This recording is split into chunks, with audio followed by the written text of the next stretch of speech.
Metamorphosis of a Unicorn, the Apple of Eden. Reintegration implies that disintegration must have happened at some point. And it's true that our whole paradigm is disintegrated. Everything's a dichotomy, good and bad, right and wrong, black and white, left and right. This paradigm is so ingrained that we don't even know it exists, much less wonder if there's another perspective. It wasn't always so. There used to be just one way, the will of God. It was perfect. It was one. Then, as now, nobody ever thought that there might be another perspective. Until the snake tempted Eve.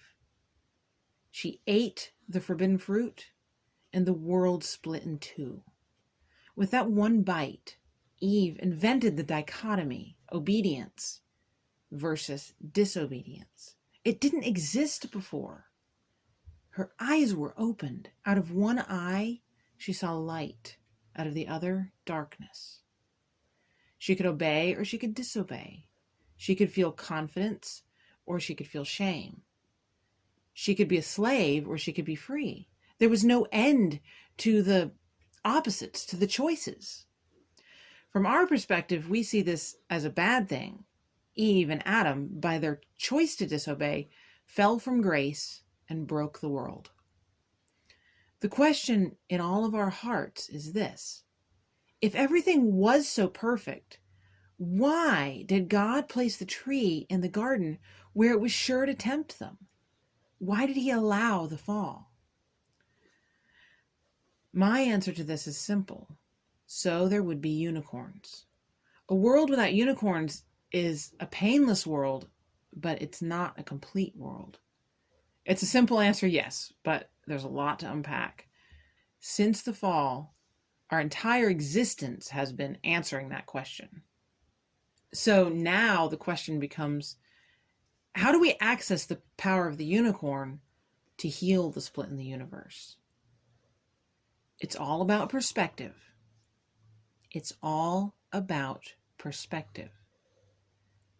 I think it's possible, even probable, that at the fall, we humans, and maybe snakes as well, were the only ones who changed, and the rest of the universe retained its original oneness.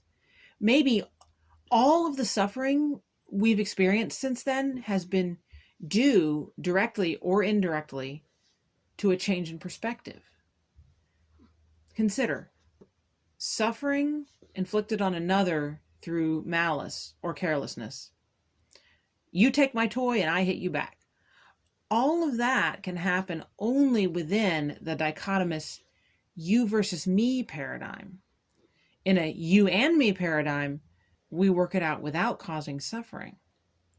Or another example, disease caused by dysfunctional, disintegrated habits. In a unified paradigm, if we are fully integrated within ourselves and within the universe, we don't have disintegrated habits and therefore have none of the diseases those habits bring about. A third example is those things that seem to us to be out of our control, acts of nature, what we call natural disasters.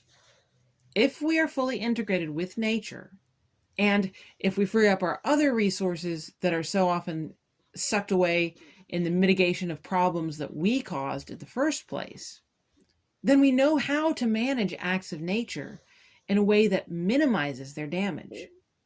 We view suffering as something to be avoided and to defeat. Then we unleash our resources to kill it, to destroy it. But here's the paradox. In that very perspective lies the root of the suffering. In trying to defeat suffering, we're working from the very paradigm that caused the suffering to begin with. How can we possibly succeed in healing the split by perpetuating the paradigm of two-ness? Humans versus humans. Humans versus germs. Humans versus nature. See, the story of the fall isn't just an ancient legend. It's a script that's reenacted in everything we think, everything we do, everything we say. We perpetuate the fall in the ways we interact with others, with nature, with God, and in how we raise our children. The Garden of Eden isn't just legend either, and it isn't lost forever. I believe, or maybe just hope, that the gate to the garden stands open to every one of us, and the flaming sword that guards it is of our own making. Look around and ask the question, am I in the Garden of Eden? Look within and ask, why?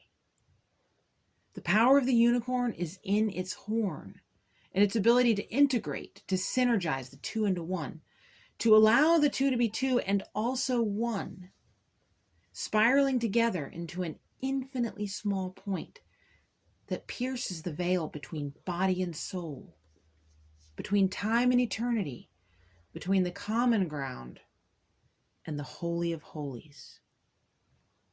Thank you for listening. This is Metamorphosis of a Unicorn with Laura Fox.